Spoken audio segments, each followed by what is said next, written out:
Ja, hallo Leute, willkommen bei Bushcraft & Nature. Heute zu einer kleinen Premiere. Ich habe Post bekommen und zwar dieses Kuvert hier. Das ist von dem Leo, ja genau, der Leo, der den X-Boil entwickelt hat. Ja, und was steht da drauf? Er hat mir zugeschickt den nagelneuen X-Fire 19. Ja, Leo, vielen lieben Dank, dass ich den testen darf und du mir den kostenlos zur Verfügung gestellt hast, auch für das Zubehör. Ja, der Leo, der hat mich gebeten, das mal auf Herz und Nieren zu prüfen, meine Meinung dazu zu sagen und das Ganze mal vorzustellen. Ja, was ist denn der X-Fire 19 eigentlich? Ist das ein Hobo? Nein, ist kein Hobo. Das ist die erste mobile Feuerstelle für Outdoor oder fürs Vanlife. Der Vorteil an dieser Feuerstelle ist eben dieses geringe Gewicht von nur 355 Gramm. Ja, damit ich die Details für euch im Video besser einfangen kann, filme ich das Ganze, wie ihr seht, hier erstmal in meiner Werkstatt. Da werde ich euch den X-Fire vorstellen, alles mit euch besprechen und danach gehen wir dann in den Wald und machen den Praxistest. Ja, des Weiteren gibt es in diesem Video noch Hintergrundinfos, Entwicklerinfos vom Leo. Wir haben ein bisschen hin und her gemäht. Ich habe ihm die eine oder andere Frage gestellt und das erzähle ich euch in dem Video auch. Okay, dann würde ich sagen, los geht's. Packen wir den X-Fire 19 mal aus. Geliefert wird der X-Fire 19 hier in so einer schwarzen Reißverschlusstasche. Die hat die Abmaße 35 x 27 cm. Ich mache mal den Reißverschluss auf. Da drin befindet sich dann der X-Fire 19 mit zweimal den Universalspießen. Dann einmal das Bodenblech. Das wäre der Original-Auslieferungszustand. Ich habe mir jetzt noch mitschicken lassen einmal das Grillrost.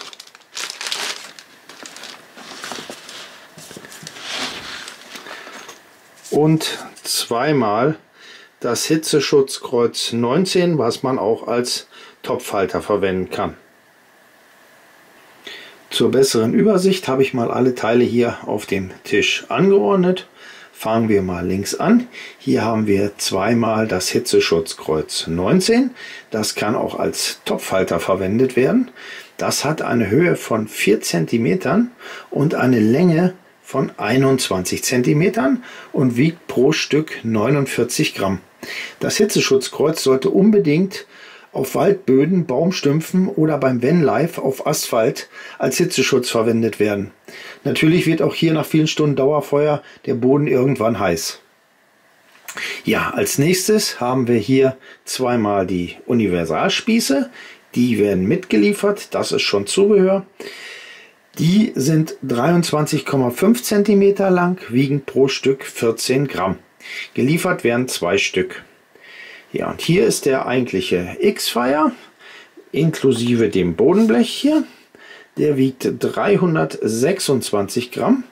Und zu guter Letzt hier wieder ein Zubehör. Das ist der Grillrost. Der wiegt 120 Gramm und hat einen Griff von 10 cm. Und der Grillrost ist 14 x 22 cm. Jetzt habt ihr erstmal die Einzelteile gesehen. Bevor ich die Feuerstelle jetzt mit euch zusammenbaue, wollte ich noch mal kurz erzählen, warum ich mich dafür so interessiere, wieso ich das Ganze so interessant finde. Ja, ich selber suche schon seit 4 bis 5 Jahren nach einer Möglichkeit, im Winter eine mobile Feuerstelle zu haben. Ich habe bis jetzt immer einen Hobo genommen, aber so ein großer Hobo, ihr kennt es, die sind unheimlich schwer. Und gerade im Winter ist man eh schon so beladen, hat Felle mit, warme Sachen, der Rucksack ist schwer. Und dann nochmal so einen Klopper da reinpacken, ist natürlich ja, ganz schön heftig. Und dann finde ich natürlich dieses Gewicht hier extremst interessant. Gut, diese Feuerstelle hat auch noch eine Kochoption, da kommen wir gleich zu. Aber ich sage mal, bloß als Wärmefeuer ist es schon genial und vor allen Dingen das Ding ist riesengroß. Aber das werdet ihr jetzt gleich sehen. Wir bauen den jetzt mal zusammen. Gut, dann nehme ich mal die Sachen, die wir nicht unbedingt brauchen, mal zur Seite. Hier die beiden Hitzeschutzkreuze und die Universalhalter. So, jetzt nehme ich das Bodenblech hier noch zur Seite. Ja, und hier haben wir den eigentlichen X-Fire 19. Das sind 3 Bleche. 1, 2, 3. Die sind völlig identisch. Und ihr seht schon hier oben, da die gleichen Aussparungen wie beim X-Boy. Das ist das gleiche Patent. Man steckt das einfach hier von unten durch, zieht und schon ist das zusammen. Wie ihr seht, kann das auch nicht mehr verrutschen, weil es hat hier solche Nasen, die das Wegrutschen des Bleches verhindern. Da hat es 3 Stück von und das sind auch gleichzeitig hier die Auflageflächen für das Bodenblech. Okay, dann mache ich das mit dem dritten auch noch. So, und jetzt kann man hergehen, das Ganze schließen. Da gehe ich dann von außen so durch, zack, bis ans Ende und schon haben wir den Außenrahmen aufgebaut. Jetzt nehme ich das Bodenblech, lege das für den Lagerfeuerbetrieb auf die unteren Bleche und ihr seht, wir haben einen riesengroßen Brennraum. Das ist der absolute Wahnsinn. Ja, fällt euch denn sonst noch was auf? Hier fehlt ein Brennrost. Seht ihr das? Das hat nur das Bodenblech, der ist also von unten geschlossen, aber ein Rost hat es nicht. Ja, wurde da was vergessen? Ist das ein Fehler? Nein, natürlich nicht. Ich habe mit dem Leo ja hin und her geschrieben und er hat das absichtlich so gemacht und hat mir dazu geschrieben, ich lese es euch mal vor. Ich habe mit Gitterrostfeuerung und ohne getestet. Mit Gitterrost zog der X-Fire nur unwesentlich besser, aber der Holzverbrauch stieg merklich an. Wenn man nur kurze Zeit das Nachheizen übersehen hat, war die Glut fast weg. Auch ist das Ganze schwerer, da ein Rost plus Ascheblech schwerer ist als nur ein Bodenblech. Ja, logisch. Mit geschlossenem Bodenblech hält sich die Glut länger und es gibt im Allgemeinen ein dauerhafteres Feuer, was ja Sinn und Zweck eines mobilen Lagerfeuers ist. Genauso ist es, also es ist ja auch kein Hobo. Okay, schauen wir uns den X-Fire nochmal an. Was fällt noch so auf, wenn wir den hier mal so drehen? Genau, hier fehlt ein Loch zum Holz nachlegen. Tja, das ist ja auch kein Hobo, sondern ein mobiles Lagerfeuer mit Grill- und Kochoption. Der Leo hat mir dazu geschrieben, dass der erste Prototyp ein Loch hatte und es immer wieder Glut herausgefallen ist. Das nervte und ist für ein mobiles Lagerfeuer ein No-Go. Des Weiteren ist der X-Fire so groß, dass bei normalen Töpfen, die oben drauf stehen, seitlich immer noch Platz ist, um Holz nachzulegen. Man könnte den Topf hier ein bisschen an die Seite rücken. Die Hitze ist trotzdem da. Das Holz kann man hier nachstecken. Und wie ihr es auch beim Hobo kennt, meistens ist ja da eh immer kein Platz. Und hier könnt ihr wirklich von den Seiten überall da, wo das Holz abgebrannt ist, könnt ihr was nachlegen. Das ist also auch Absicht. Okay, bevor wir jetzt zu den verschiedenen Kochoptionen kommen, gehe ich erstmal noch schnell auf das Hitzeschutzkreuz ein. Das ist das hier, das ist im Zubehör erhältlich. Das hat eine Höhe von 4 cm.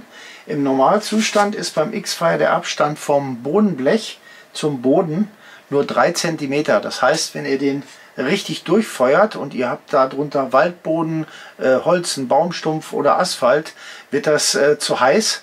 Das heißt, der Asphalt wird angeschmolzen oder der Waldboden verbrannt. Und dafür gibt es eben dieses Hitzeschutzkreuz. Das ist eigentlich nichts anderes wie ein Topfkreuz, kann auch als dieses verwendet werden. Da steckt man so zusammen und dann hat man hier solche Aussparungen. Ich hoffe, man sieht es auf dem Video. 4 Stück, da steht dann praktisch der X-Fire drin. Dann schiebt man das hier runter, stellt den drauf. Er steht auch sicher und fest.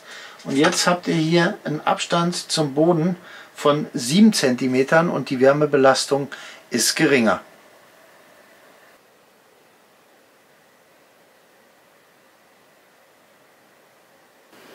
Benötigt man jetzt noch ein Topfkreuz, hat man natürlich das eine Hitzeschutzkreuz schon verwendet und man benötigt ein zweites. Deswegen habe ich mir auch noch ein zweites vom Leo mit dazugeben lassen.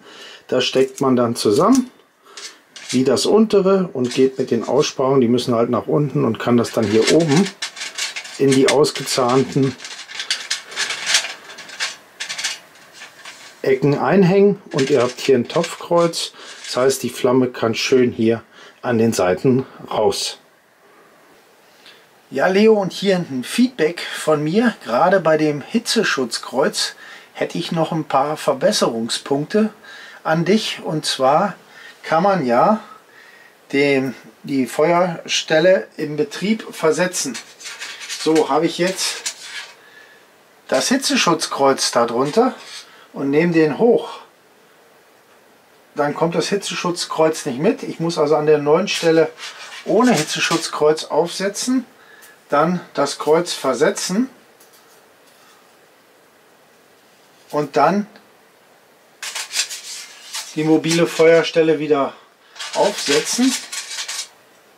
Oder ich benutze zwei. Da wäre es wahrscheinlich schöner, wenn du es noch irgendwie schaffen würdest, das Hitzeschutzkreuz so zu machen, dass es an der Feuerstelle festhängt. Vielleicht zum Einklicken oder so. Denk mal drüber nach, dir fällt da bestimmt was ein. Du bist auch so ein Bastler. Und das zweite, was mir noch aufgefallen ist, ich meine, so ist es zwar Multi-Use, das heißt, du kannst es benutzen als Topfkreuz und als Hitzeschutz, aber die meisten Waldböden oder draußen ist es ja nie eben. Und es wäre schöner, wenn das mehr wie so ein Fuß aufgebaut wäre. Weißt du, wie ich das meine? Das ist hier eben. Wenn du in der Mitte irgendwas hast, dann kippelt der. Also ich würde das eher so konstruieren, dass der hier wie so eine kleinen Füßchen am Ende hat, dass er in der Mitte auch Unebenheiten ausbalancieren kann. Du hast ja hier schon so eine Füßchen praktisch angedeutet. Das müsste dann eher in der Mitte noch hier so ein bisschen hohler sein. Das wäre noch so eine Idee. Aber du machst da schon was draus, bin ich mir ganz sicher, aber wir mehlen eh nochmal. Okay, gut, dann kommen wir doch jetzt zu den verschiedenen Kochoptionen. Ja, die verschiedenen Kochoptionen erreichen wir durch die verschiedenen Höhen hier, in die wir das Blech einlegen können. Hier hat es ja diese Nasen, das heißt, wir können das Blech ganz unten einlegen, dann haben wir unsere Lagerfeuerfunktion. Wir können es in die Mitte einlegen, das wäre die Grillfunktion, oder wir können es auch ganz oben drauf packen, dann hätten wir ein kleines Tischchen. Fangen wir mal mit der Lagerfeuerfunktion an, das wäre also das Bodenblech ganz unten. Dann haben wir hier unsere Flammen. Wenn wir jetzt eine große Pfanne aufsetzen wollen, können wir hier unser Topfkreuz nehmen, oder das ist ja auch das Hitzeschutzkreuz. Das passt dann hier genau in diese Aussparung am Rand. Das heißt, es verrutscht euch auch nicht. Das sitzt schön fest. Und wir können hier eine Pfanne aufstellen und die Flammen können hier schön dran vorbei. Wir haben da unten einen Abstand. Hier haben wir dann einen Spalt von ca. 3 cm, an denen die Flammen schön raus können, und somit kann die Feuerstelle auch schön ziehen. Natürlich kann man so natürlich auch große Töpfe aufstellen, die jetzt vielleicht sogar noch breiter werden. Meiner ist leider nicht so groß. Dann können auch wieder die Flammen schön drumherum und ihr habt einen Zug nach oben. Hat man das Topfkreuz nicht, kann man natürlich auch die mitgelieferten Universalspieße benutzen. Die lassen sich hier oben ganz einfach auflegen. Die passen dann hier genau in diese Aussparung, das heißt, die verrutschen euch auch nicht. Und jetzt könnte ich wieder den Topf hier drauf stellen. Das Ganze kann man auch noch anpassen, das könnt ihr machen, wie ihr wollt. Ihr könnt es auch so schräg stellen, also das ist wirklich sehr durchdacht. Oder man legt es hier an die Seite. Könnt ihr hier noch einen Feldflaschenbecher aufstellen, um Kaffee zu kochen, und könnt ihr dann von hier schön die Feuerstelle nähern. Außerdem kann man die Universalspieße auch, wenn ihr nur noch Glut habt, hier vorne durch diese Löcher stecken. Die sind in dem ganzen X-Fire verteilt und könnte dann tiefer an die Glut, um die Hitze dann auch noch auszunutzen.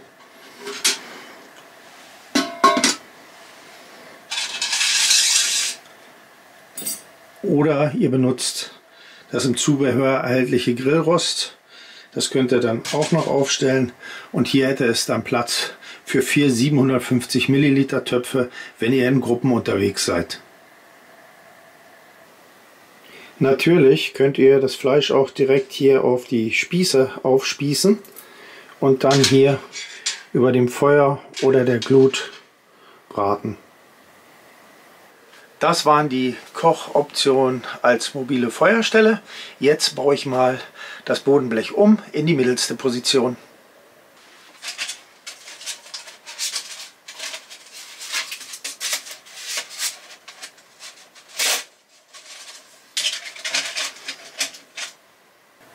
So sieht das Ganze jetzt in der mittelsten Position aus. Hier haben wir jetzt die Möglichkeit, zum Beispiel einen Spirituskocher einzustellen oder irgendeinen Brenner.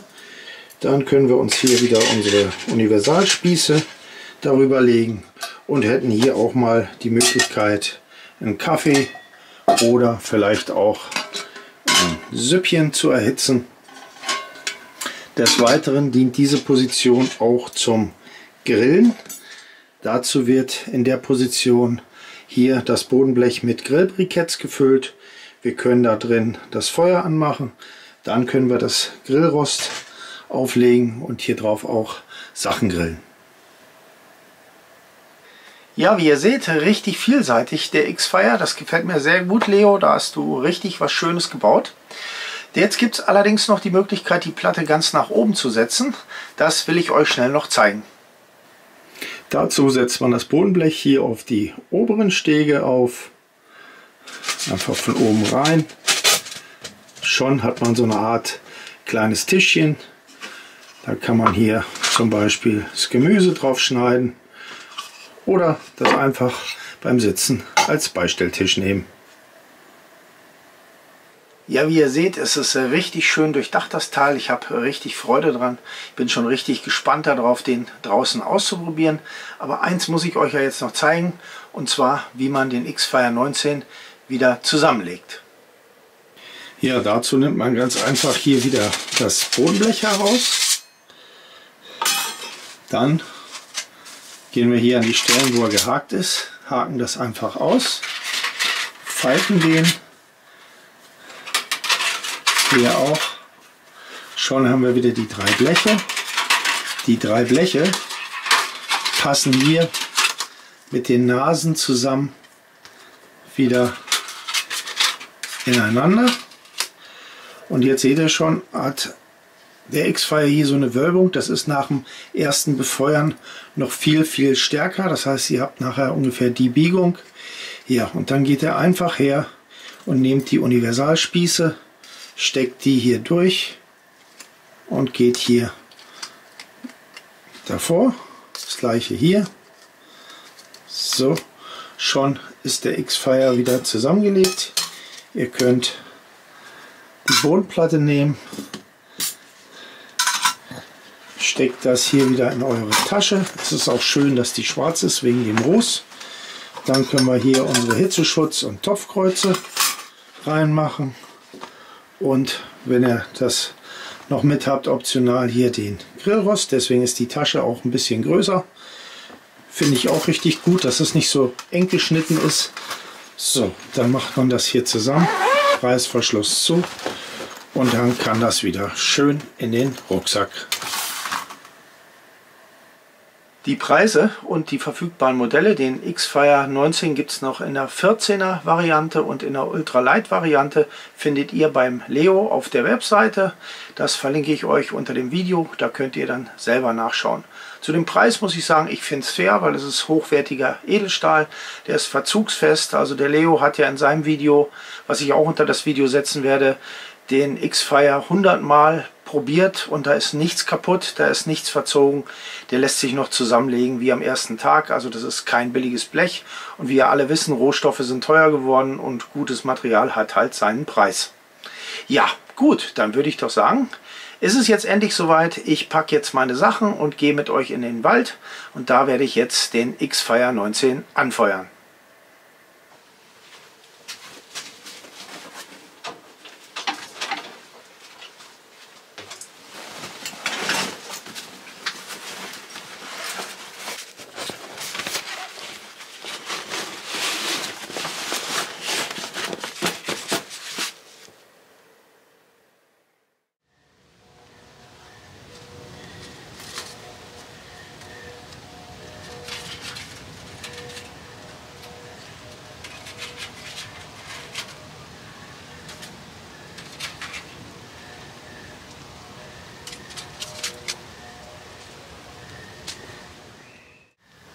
So Leute, wie ihr gesehen habt, bin ich im Wald angekommen. Ich musste mir noch ein kleines Lager hier aufbauen. Es hat angefangen leicht zu regnen. Ja, den X-Fire habe ich schon aufgebaut, habt ihr ja im Video gesehen. Ja, dann würde ich sagen, zünden wir das gute Stück jetzt mal an. Los geht's!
Ja, wie ihr seht, geht der richtig gut ab. Das ist eine irre Wärmeabstrahlung, die ich hier habe.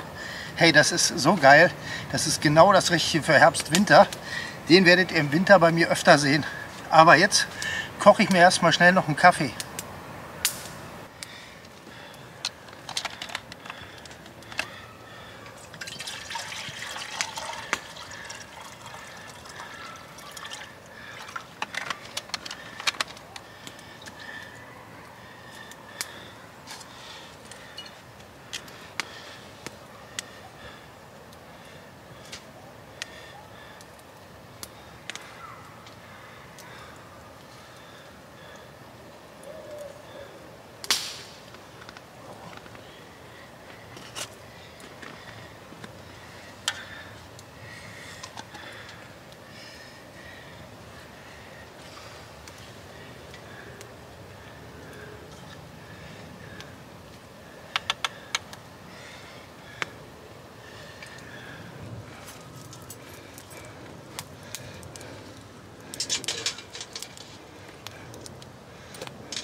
Wow, der strahlt so eine Wärme ab, das ist irre.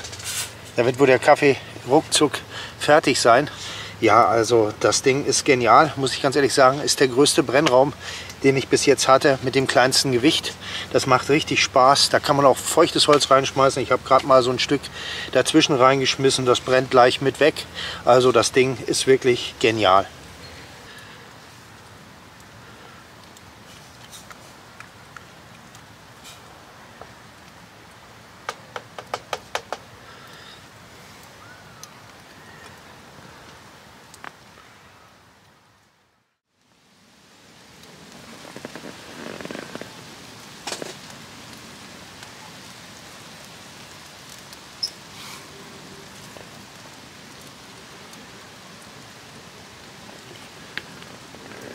So, Prost Kaffee.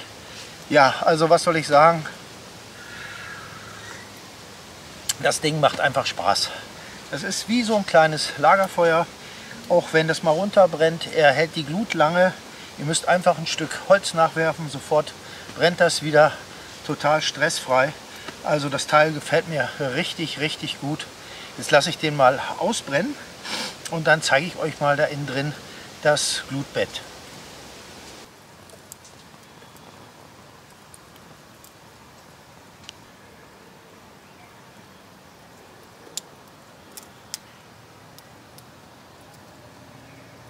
Hier sieht man wunderbar, wie er die Glut hält.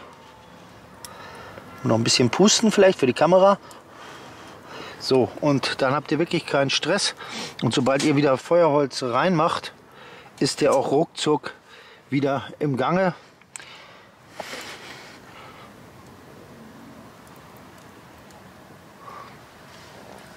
Ich habe jetzt sogar mal ein paar dicke Stücken genommen. Mal gucken, wie lange es dauert.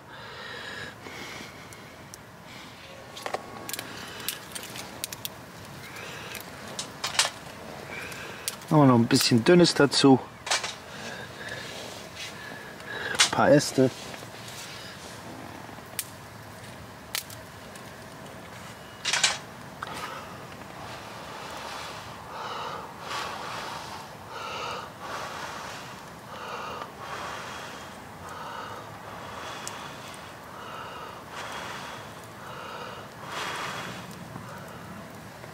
Seht ihr, der hat so eine Hitze und schon fängt es wieder an zu brennen und wir können wieder schön Holz nachlegen. Ich habe jetzt auch mal hier nasse Stücke genommen, das brennt auch.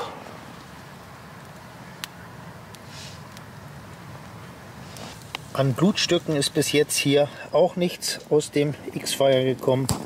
Das ist natürlich super, gerade im Wald. Das ist ein erheblicher Sicherheitsaspekt. Ja, die Flammengröße lässt sich auch wunderbar dosieren, je nachdem wie viel Holz ihr nachlegt. Ihr könnt ein Riesenfeuer haben oder auch ein bisschen kleineres, was weniger Holz verbraucht, um drauf zu kochen. Also das lässt sich wunderbar regulieren. Okay, ich trinke jetzt mal meinen Kaffee, sitze noch ein bisschen hier am Feuer. Und wenn der X-Fire aus ist, werde ich den mal vom Boden wegheben und dann schauen wir mal, wie viel die Hitze dem Waldboden ausgemacht hat. Bis gleich.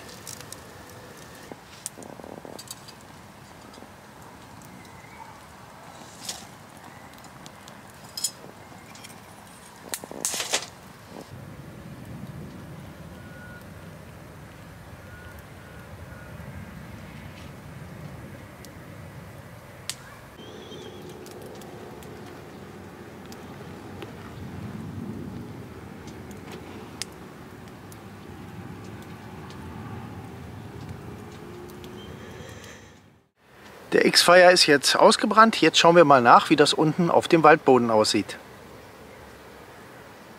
Dazu nehme ich jetzt hier die beiden Universalspieße, hake die hier oben ein zum Versetzen. Und dann kann ich den ganzen X-Fire wegnehmen. Schauen wir mal, wie das hier aussieht. Ja, das sieht sehr gut aus. Es ist nichts verbrannt. Wie ihr seht, kaum verbrannt. Sehr schön. Bushcraft Nature Test bestanden.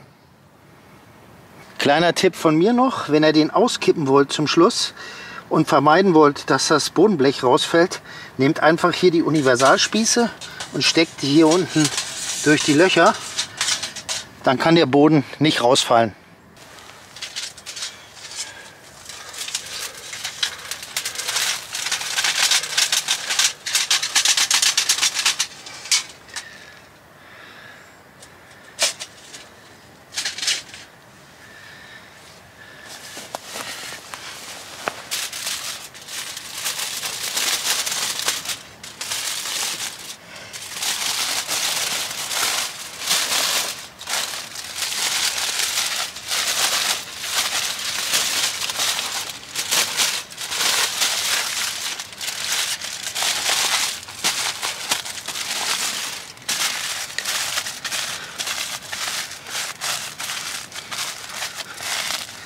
So, damit könnt ihr eure Glut ersticken oder sogar mit nach Hause nehmen, wenn ihr möchtet.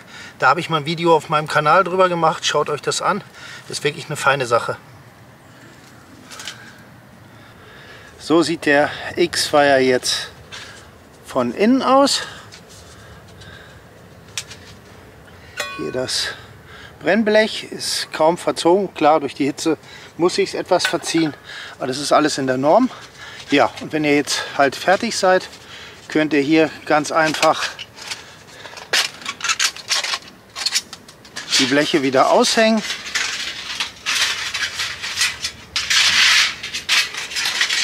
So.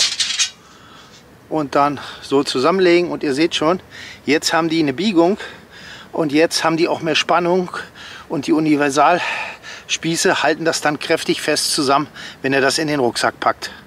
So, jetzt habe ich die 3 Bleche wieder zusammengelegt und jetzt geht man einfach her, geht hier durch den Schlitz mit einem Universalspieß, macht das hier gerade, das hat jetzt richtig Spannung und schiebt den Spieß hier einfach rüber. Schon ist die eine Seite verstaut. Das gleiche machen wir jetzt auf der anderen Seite. Hier durch,